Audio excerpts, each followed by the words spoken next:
Привет, мои дорогие друзья! Я отправляюсь в путь Токио-Доха, Доха-Киев. Полетели вместе? Let's go!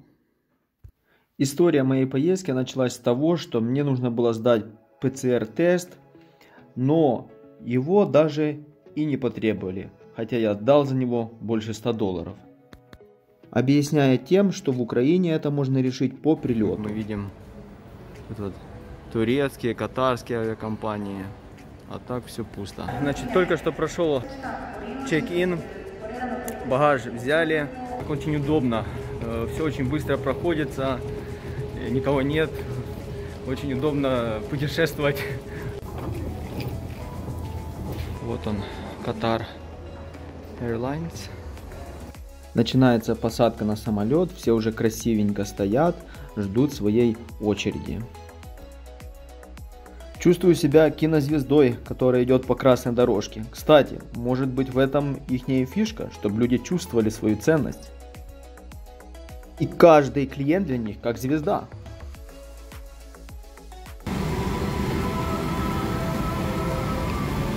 Ну наконец-то сел я в самолет. И, к сожалению, маску нужно носить постоянно. Душно, неприятно, но таковы правила. Каждая авиакомпания придумывает свой метод популяризации правил поведения в самолете при чрезвычайных ситуациях. И, конечно, использует креативные, смешные, интересные и запоминающиеся методы, чтобы в нужный, подходящий момент пассажир мог воспользоваться этими правилами, которые могут, по сути, спасти ему жизнь. Статистика говорит, что знание и исследование правилам увеличивает возможность выжить на 40%. Так что, дорогие мои, не спите и внимательно слушайте, когда говорят о правилах. А вот, ребята, это первый класс.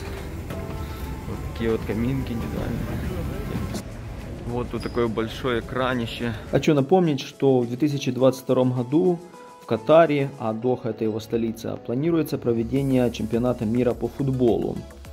Это будет первый чемпионат мира, который когда-либо проводился в арабском мире.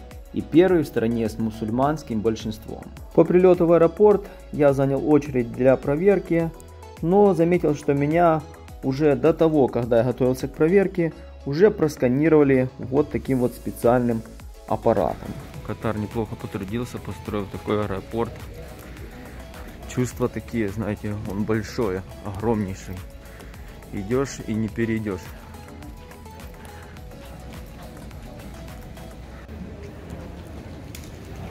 А вот это очень так прикольно сделано, такое видео здесь. Такая пустыня, дать катарская.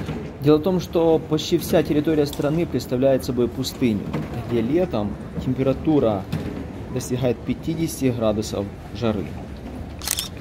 Пока я тут хожу, брожу, жду своего рейса, проведу вам коротенькую экскурсию по аэропорту. Тут все такое, знаете, яркое, красивое, крутое. Наверное, любители машин узнают раньше меня эту марку автомобиля. Итак, что это? Правильно, Lamborghini. Хотя, наверное, вы согласитесь, сейчас это не прям что-то такое. О, что это? Снежный человек. Эту машину можно увидеть и у нас уже в Украине.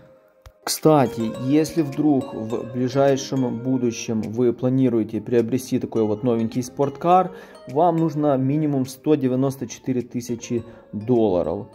Это цена самого такого дешевенького Lamborghini. Слышите, это получается намаз.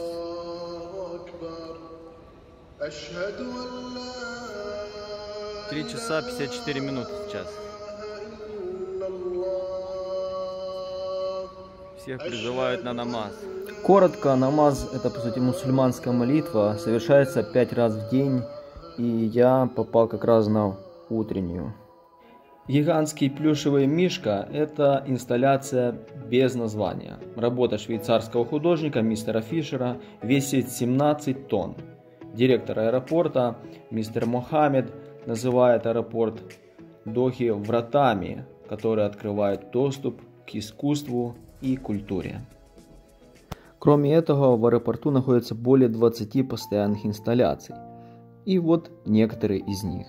Идея с фигурами – это путешествие назад во времени, к символам детства, место, в котором мы все были и куда мы время от времени любим возвращаться. Маленькая девочка повесила голову из-за стыда, и носик стал длинным.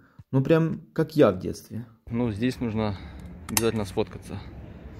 Пространство зала позволяет наладить диалог с путешественниками, укрепить связь между поколениями с помощью искусства.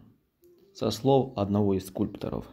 Ну и конечно же Гуччи тут как тут. Я вот иду по этой дорожке и боюсь подходить смотреть ценники этих товаров. Так что цену товаров я вам покажу в следующий раз.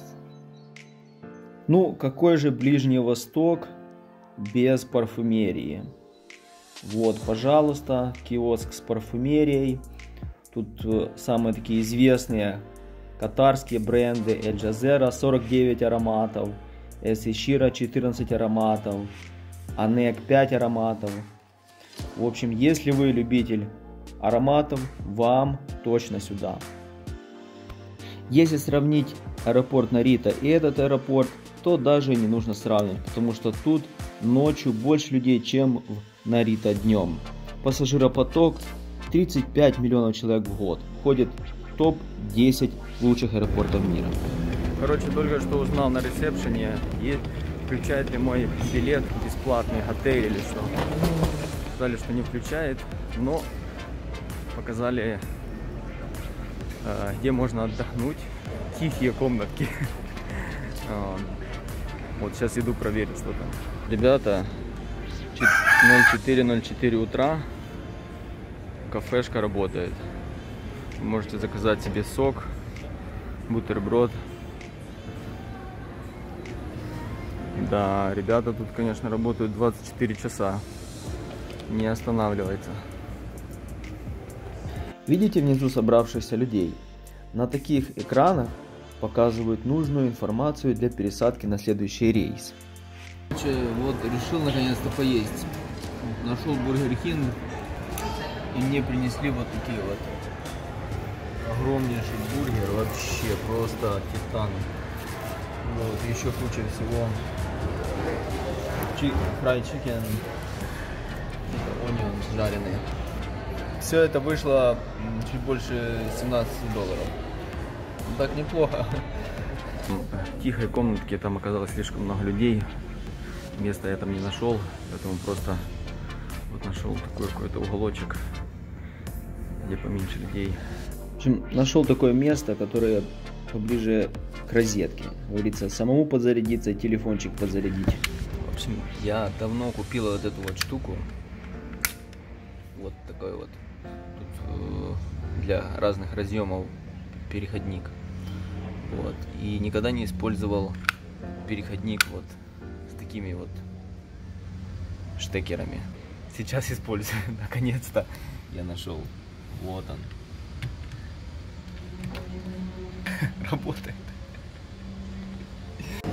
Ну, в общем, утро началось, и аэропорт тоже ожил, как мы видим. Тут просто даже нет места спокойно пройти.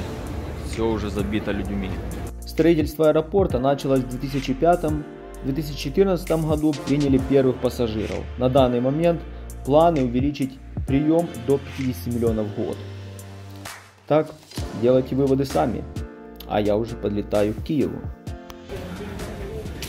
А вот и моя птичка, которая принесла меня в Киев.